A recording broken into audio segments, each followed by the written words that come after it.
MTN News, this is Montana This Morning. I'm John Shearer here at Canyon in Yellowstone National Park, where a lot more lodging facilities are due to open up today. I'll explain what that means and what the latest word is on the north loop of the park. Plus, as Montana moves through the assessment phase of the flood disaster, it's still too early to put a total price tag on just how much has been destroyed or damaged.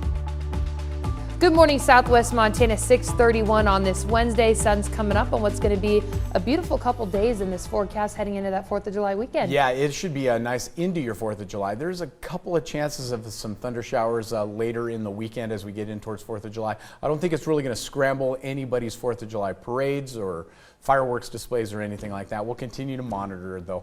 Beautiful morning outside. You can't ask for much better than this right now. Mostly clear skies. Temperatures right now in the 50s for the most part. A little cooler in Butte, Dillon, as you would expect, down into the upper 40s, 41 in West Yellowstone. As far as our day goes, it will be breezy, warming up into those low 80s for the Bozeman area under mostly sunny skies. Breezy will be the story in Butte as well. Temperatures into the mid 70s with lots of sunshine. And then as we head into the weekend, we'll slowly warm it up. I have the details of that coming up in a couple minutes. Loving those temperatures. We'll see in a bit. Well, 6:32 now. When the South Loop of Yellowstone National Park reopened last week, not all services were available, but that does change today. MTN's John Shearer is in the park at Canyon Village this morning to explain what's happening. John.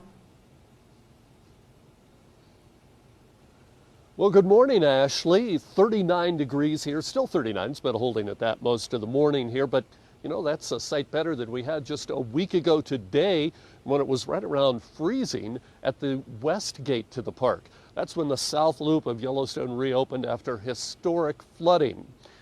The north loop of the park remains closed, but as of today, more accommodations facilities are going to be available to people here in the south loop of the park. And in fact, just about all facilities in the south loop will be open after 8 or 9 this morning, when the Canyon Lodge here, you can see the sign right behind me, as well as cabins and hotel units down the hill, the campground over here, and then of course the Madison campground will be opening later as well. Today, the Canyon Village will fully open.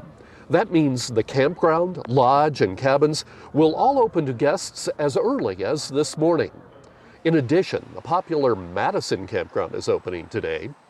Last week, when the east, south, and west gates first reopened, amenities farther south reopened as well.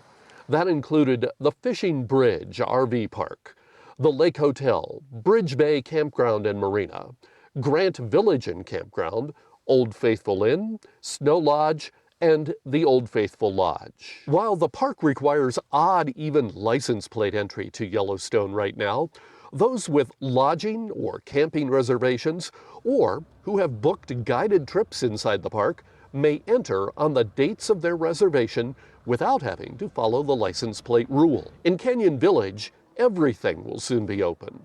That includes the Park Visitor Center, which has been open for a week, also the gift and equipment shops, the grill, and food services at the lodge. In the northern part of the park, the Mammoth Hotel and Roosevelt Lodge remain closed for the season. Rick Honinghausen with Xanterra, the company that runs the Yellowstone lodges, told me that, like many businesses, staffing shortages are a problem. But he says that's being eased a little bit right now by transferring staff from Mammoth and Roosevelt to Canyon and other venues.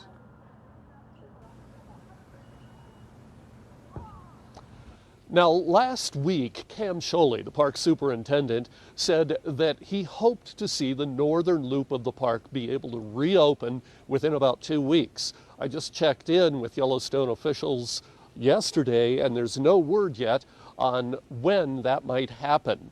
And it must be springtime here at 8,000 feet at Canyon, because I'm swatting at mosquitoes here this morning. They're landing on my forehead. Ashley, back to you.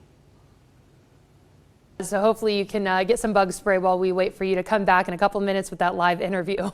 As Montana moves through the assessment phase of the flood disaster, it's still too early to put a total price tag on just how much has been destroyed or damaged. Loss of homes, revenue, and personal property are all costs FEMA is still trying to figure out, and that number is still rising. MTN's Jackie Coffin was in Red Lodge yesterday for a resource center pop-up where agencies were able to answer questions for residents affected, questions many of them never hoped to have asked.